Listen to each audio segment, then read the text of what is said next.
Mum, there's a rhinoceros in the garden. Oh yeah? And he's doing a stand-up comedy routine.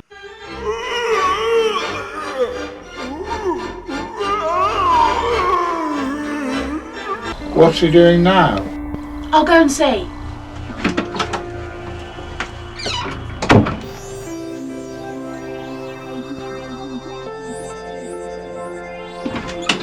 He's running around with a chainsaw.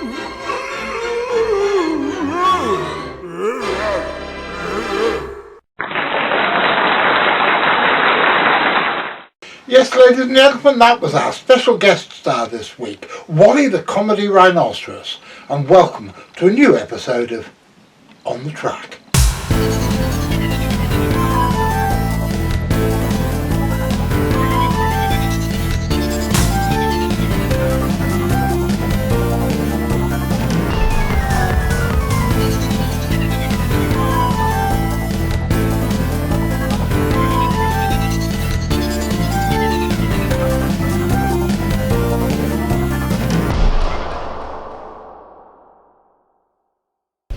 The English do apparently bang on a lot about the weather, and whilst I do my best not to fall into my national tropes, I'm afraid I'm going to do the same this number. Because although there wasn't as much snow as there has been at various times over the last 20 years, it was the coldest that it's been since 1991. And not only was it uncomfortably cold both in and outside the house, but something nasty happened to Southwest Water, and the whole village has been without water, without mains water that is, for the last 5 days. But none of that stopped Graham from being Captain Oates. "I'm just popping out to the off-licence," he said. "I may be some time." And then on the way back home, just next to Mary Harrier's garden centre, he got stuck on some slippery ice, and it took some skill for him to be able to get back on the road again. But luckily he managed it, and he came back home, and all the supplies were delivered to the thirsty men back at base camp.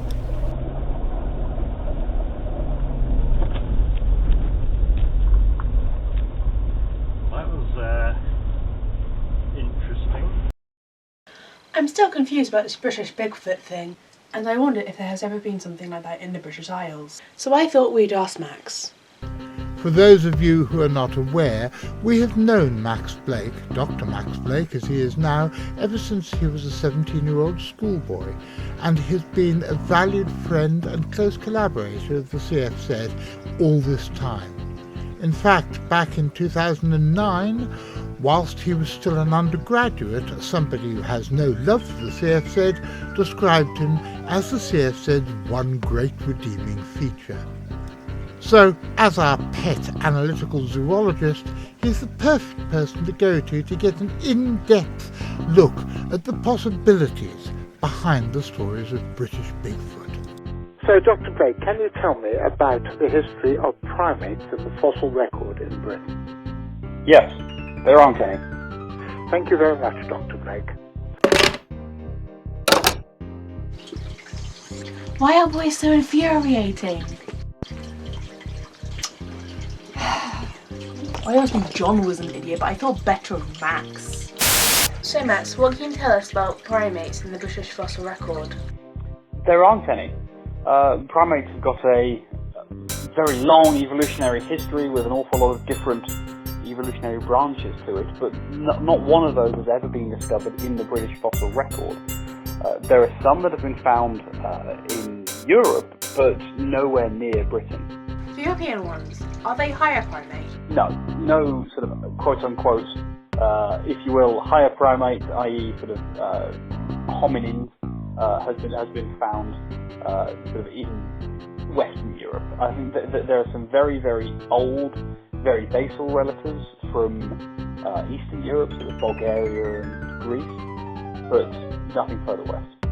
So it looks like paleontology isn't going to be of any use. We're going to have to look somewhere else if we want to understand the British Bigfoot. Tip for the day: don't try and change the straw in the chicken coop when it's windy. And what's that got to do with higher primates, Mrs. Downs? Not a lot. Charlotte will be continuing her investigations next episode. But in the meantime, let's change the subject entirely. When Lars and his family were visiting last October, as well as talking about cryptozoology in Denmark, there was a particular question I wanted to ask him. Why is there a much bigger diversity in reptiles and amphibians in Denmark than there is in the UK?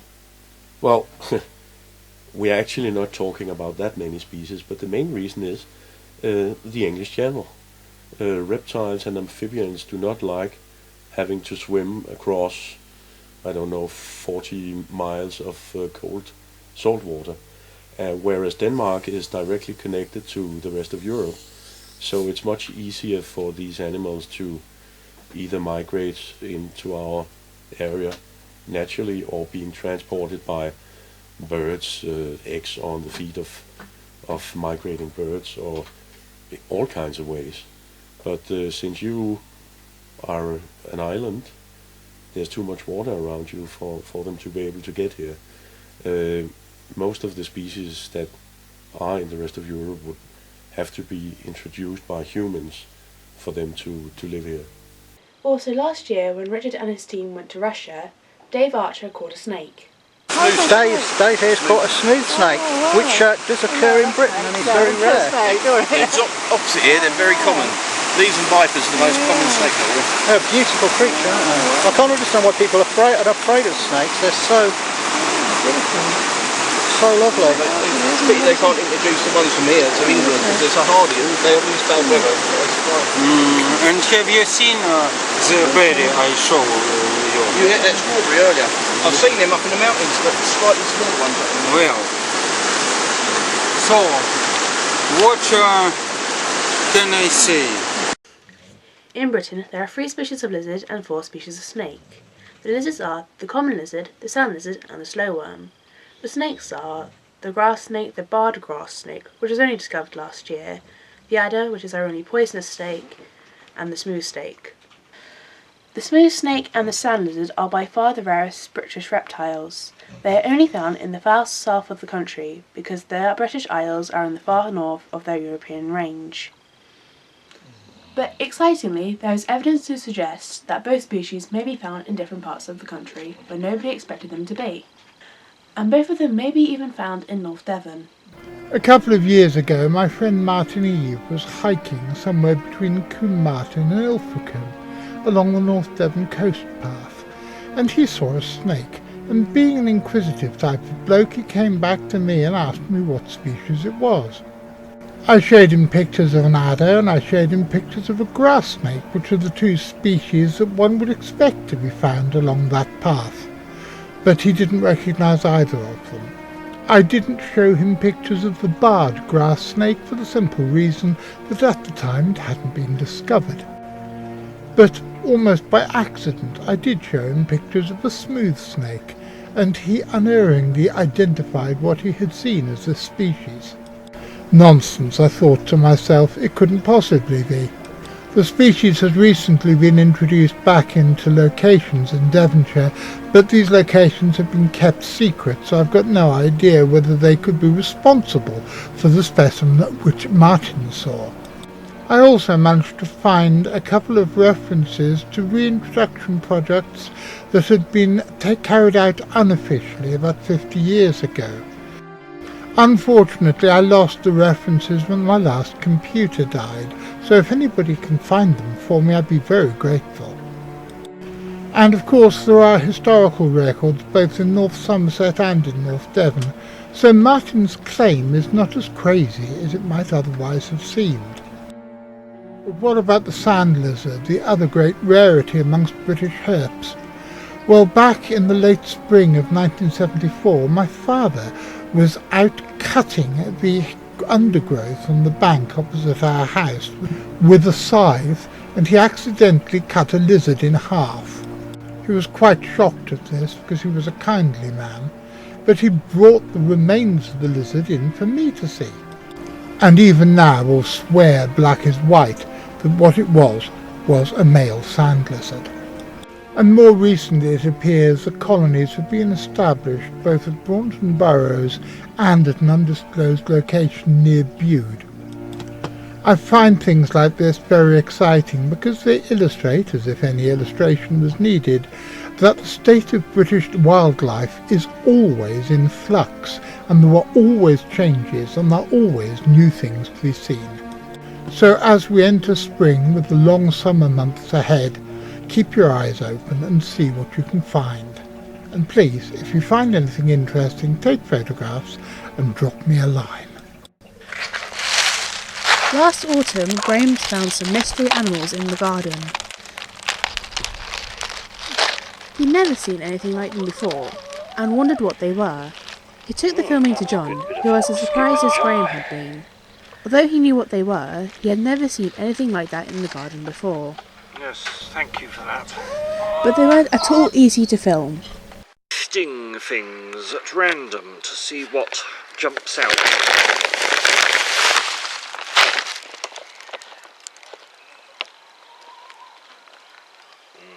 There's a few jumpy things. Now they've all gone to hide. Ooh, there's one. Aha! I got a decent shot of that, I think. See if I can get some backlit against the sun. There should be quite a lot jumping around here. That'll keep the camera nice and stable, and then lift this tub up.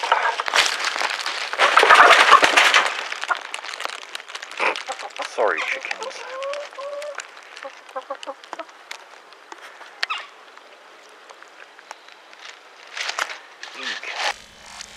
They're springtails, peculiar and very primitive little hexapods which were once considered to be insects, but these days are quite rightly considered to be not at all related. Springtails are known from the fossil record as far back as the early Devonian, and indeed one of 400-million-year-old fossil springtail is the world's oldest terrestrial arthropod that is known to science. But what on earth are they doing in our garden, and where did they come from? Well, the real surprise, once I started looking into it, is not that we found springtails in the garden last October, but that we'd never found them before, because they are actually the most numerous macroscopic animals on the planet, with an estimated population density of 10,000 individuals to each square metre.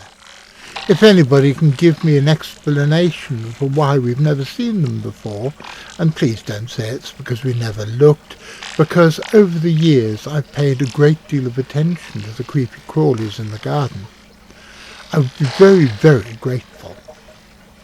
In the meantime, I'm reminded of the words of the poet Keats, who said something about autumn being the season of mists and mellow fruitfulness. Well, I think from now on I'm going to think of it as the seasons of mists and mellow springtailfulness. Rheas are the only South American ratites. They are two species of large flightless birds with grey-brown plumage, long necks and long legs, and look superficially similar to an ostrich. Large males of Rhea americana can reach 170 centimetres, that's 67 inches, and old money tall at the head, 100 centimetres or 39 inches at the back, and can weigh up to 40 kilograms or 88 pounds. The lesser rhea is somewhat smaller, only being 90 centimetres or 35 inches tall at the back. The wings are large for a flightless bird, up to 8.2 feet in wingspread, and are spread whilst running to act like sails. Greater rheas, a species that the Germans call Nandu, are very popular in Germany and frequently kept in zoos as well as private enclosures. It's not unusual to drive by a farm building and see a bunch of greater rheas on the farm's fenced-in pasture next to sheep or goats. Therefore some will occasionally escape and roam the land until they are inevitably, as they are large and cannot hide very well in the open landscapes they frequent, caught again by the owner. However, one escape near Lübeck was different, indicated by the large red conglomeration on this map, and it happened way back late in the year 2000. The birds broke free from a private enclosure, but this time the escape involved not one but 7 birds, 3 males and 4 females. Furthermore, the enclosure they escaped from was located next to the former inner German border, a sparsely populated area with expansive fields and the floodplains of the river Wackenitz nearby, which are quite difficult to access. Well, quite difficult to access if you're a human, but not at all difficult to access if you're a rhea, because the birds successfully evaded all attempts to be retrieved and were eventually given up. People, their owner, the police, the local authorities, etc. simply assumed that the birds would soon die off and that this would be the end of it. But as it turns out, it wasn't. On the contrary, the birds were quite satisfied with their newfound freedom and realms and started to breed almost immediately after their escape in the spring of 2001, much to everyone's surprise. 4 years ago there were an estimated 150 of them, and recent video evidence has shown that significant numbers of them have survived the most recent Arctic conditions.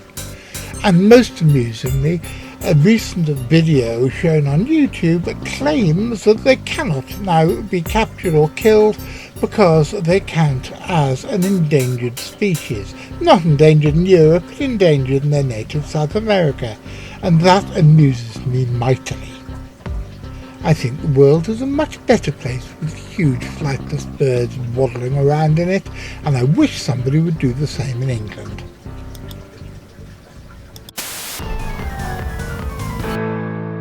This is the segment in which we go back to stories from previous episodes and give you some updates. You may remember back in episode 83, John did a roundup of dodgy lake and river monsters. Why can't anybody working for them use the English language? Is that the Loch Ness? No, it's obviously not the Loch Ness because it's in bloody Florida. Viewers terrified by hellish footage of underwater monster. Well, it would be exciting if there was a hellish footage of underwater monster. There's nothing of the sort. Look what we got here. The person starting off is not terrified, he's got a stupid look on his face and he's throwing a bucket of probably fish guts into the water where some freshwater fish, by the looks of it, who are all fairly habituated to being fed by the guy, come up to the surface. It's not underwater footage of a Loch Ness monster. Dr. Max Blake and Scotty Westfall both wrote to us confirming what we already knew, that this film has absolutely nothing to do with monsters. It is, however, quite an interesting piece of footage of somebody feeding feeder fish to tarpon. And just in case you didn't know, and I must admit I didn't really, tarpon are huge game fish that are found all along the Atlantic coast of America, from Virginia in the north down to Brazil in the south, and are particularly found in the estuaries of Florida, which is where this film was taken. Tarpons grow between 4 and 8 feet in length and weigh between 60 and 280 pounds. They have dorsal and anal soft rays and bluish or greyish backs. Tarpons possess shiny silvery scales that cover most of their bodies, excluding the head. They have large eyes with adipose eyelids and broad mouths with prominent lower jaws that jut out farther than the rest of the face. I could make a joke about some people that I met when I was in Florida, but it would be unkind and beneath me. And we never do unkind things that are beneath us on this show. And now it's time for a brand new feature for the show. It's time for On the Track Product Placement. There are all sorts of people who are friends and relations of the CFZ, and people who are members of the CFZ themselves who do all sorts of peculiar things. And now, each episode, we're going to give a brief roundup of some of these aforementioned things. And first we have Weird Weekend North. The Weird Weekend North is a great weekend for anyone interested in ghosts, Forteana, fairies, UFOs, folklore, cryptozoology, and other fascinating stuff. Located on the border of Cheshire and Greater Manchester, in the village of Victor Glazebrook, just 14 miles from Manchester and 30 miles away from Liverpool. Easy to get to, close to motorway links and other transport links. It's a 2-day event at the rather bargain price of just £30 for the 2 days. This year's event features Anne Winsper, Ben Emlyn Jones, Steve Mera, James Newton, Richard Freeman, Steve Jones, Lee Walker, Rob Gandy, Steve Mera, Bob Fisher, Glenn Vaudry and Nathan Jackson. You can get more information on the Weird Weekend North Facebook page. Check it out, guys. And whilst we're in product placement mode, I'd like to tell you all about a regular podcast done by our friend Mark Rains. It's generally Fortean in nature and great fun to listen to.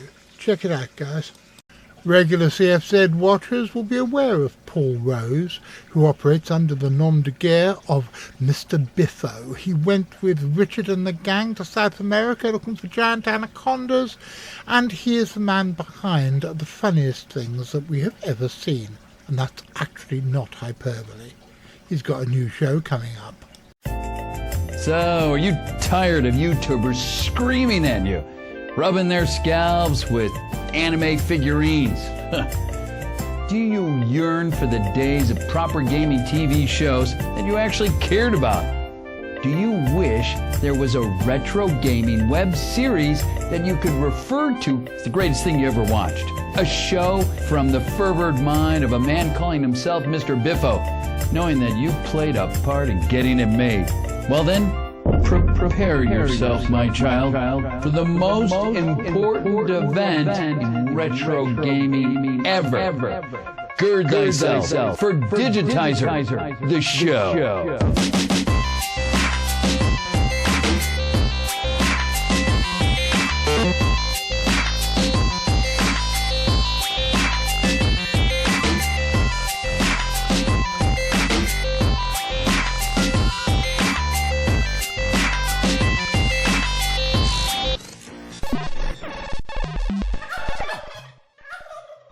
And now it's time to go over to my lovely wife Karina and our monthly visit to the Watcher of the Skies.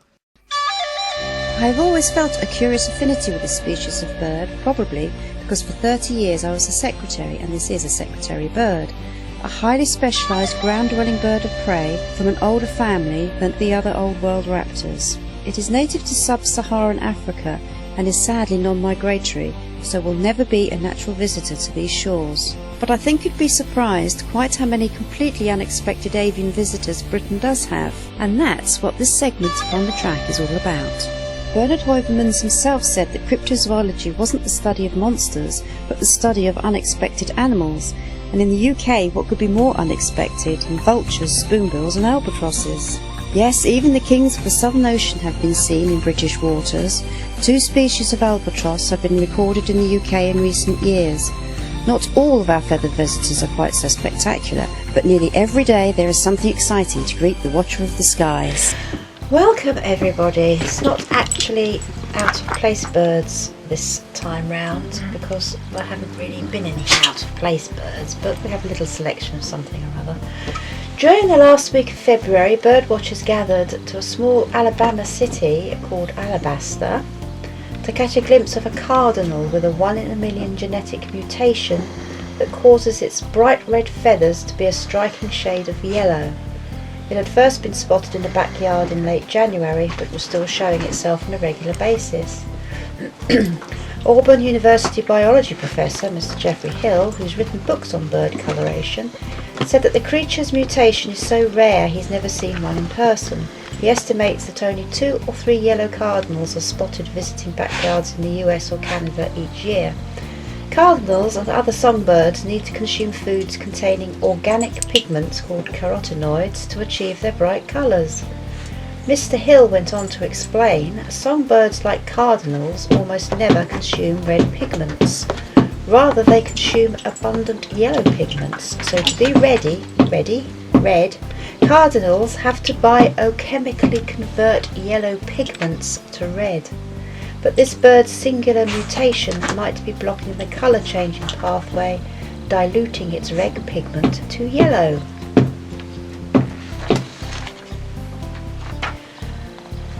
Tato Park Theme Park and Zoo in Meath, Ireland have welcomed a pair of rare white-headed vultures, endangered birds of prey native to Africa.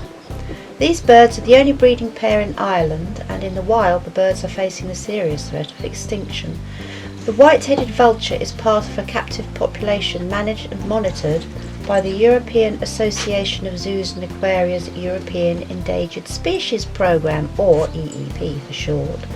However, pairs of the species that breed have a success rate of between 65 to 75%, but up to 61% of pairs do not even attempt to breed each year, which could mean that it may be a while before any offspring arrive at Tato Park. Native to Africa, white-headed vultures will occupy hot, dry, open plains and are known to actively hunt live prey. The rare bird is often seen feeding on fresh carrion, and in order to supplement their diet, they will regularly eat stranded fish, locusts and termites. The vultures become the second critically endangered bird species to call Tato Park home, following one of the world's most critically endangered birds, the Edwards pheasant. Two black-tailed godwits from Norfolk that were among the first ever British wading birds to be released into the wild under a new conservation technique have been spotted alive and well 1,200 miles away in Portugal. The birds were among 26 that conservationists hatched and reared by hand before releasing under a process known as head starting. This process involves taking eggs from nests to hatch and rear in safety until they are able to fly and fend for themselves. It is used to bolster wildlife populations that are dangerously low, such as the UK breeding population of black-tailed godwits, which is down to just 50 pairs. It has been used successfully to help spoon-billed sandpipers in the Russian Far East, but Project Godwit is the first time head starting has been used in the UK. After release, the birds joined wild flocks, and this is the first time any of them have been outside the UK, when Dutch ornithologists reported seeing the birds among a flock on the Tagus estuary near Lisbon. Project Godwit birds have coloured leg rings so they can easily be identified. As the birds are still less than a year old, it is not expected that they will attempt to return to the UK to breed this year. Project Godwit is a partnership between RSPB and WWT with major fundings from the EU Life Nature Programme, the HSBC 50th Anniversary Fund, Natural England and the Heritage Lottery Fund, through the back from the Brink Programme. I think you better explain what the heck that is. What? The shouting from the corner. The shouting and squawking from the other room is the crow, making his presence felt. And the banging noises? What banging noises? Once when Mummy tortoise and Daddy tortoise are showing that they love each other very much. Yes, the little tortoise did a perambulation around the tank just now. I'll get a cutaway of it doing that as an explanatory. And lastly, more as an update as well as a reminder, please remember that the BTO are still tracking cuckoos to and from Africa. The current birds that are currently being tracked are Boris, Larry, Mr. Conkers, Peckham, PJ Sampson, Selborne and Victor, all of which are present in various parts of Africa. Over the last 20 years, the UK has seen a decrease in numbers of the cuckoo by over half, and the BTO has been satellite tracking cuckoos since 2011 to try and find out why.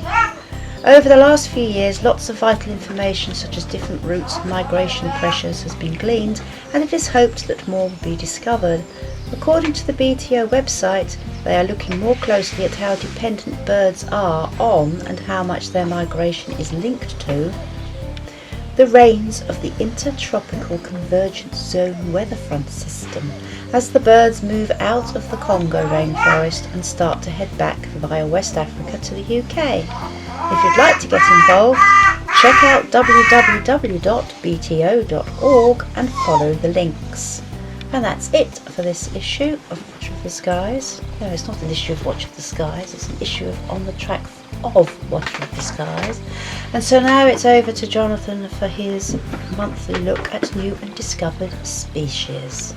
Farewell.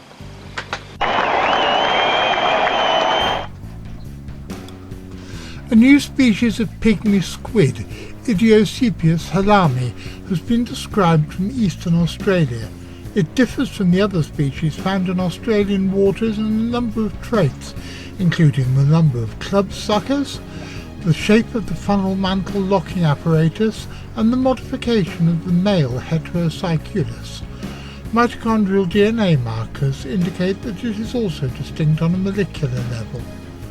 The Notoides clade is endemic to southern Australia, and its basal phylogenetic position suggests that the family may have originated in the Australasian region. Idiosepids are found in seagrass beds and amongst mangroves, some of the most threatened ecosystems in the world. There is a new species of mastiff bat in the genus Molossus, which was previously confused with the common and widely distributed M. molossus from Guyana and Ecuador, based on molecular and morphological differences. It is diagnosed by the following set of morphological characteristics: bicoloured dorsal pelage, rounded anterior arch of the atlas, triangular occipital bone and smaller body and skull size. It is broadly sympatric with M. molossus sensu stricto in northern South America, but morphologically distinct and genetically divergent. A new species of lizard, a Tupanambus from central South America, has been found in a transitional region between the Amazonia, Cerrado and Pantanal. The new species differs from its congeners by the number of femoral pores, posterior gulars and mesotychal scales, and by colour pattern. It's partially sympatric with several other species, but in general terms they tend to substitute one another in space.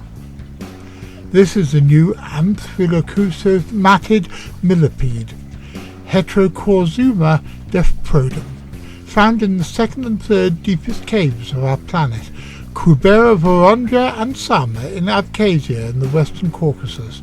This new species is currently the world's deepest occurring millipede and was discovered this month.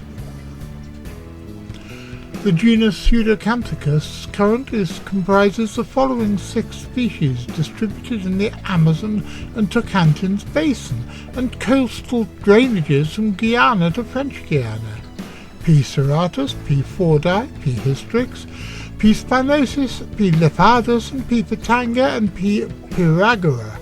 This month a new species has been described, Pseudocanthicus major, from the Rio Tocantins basin, and it is one of the largest loricarid catfish species known.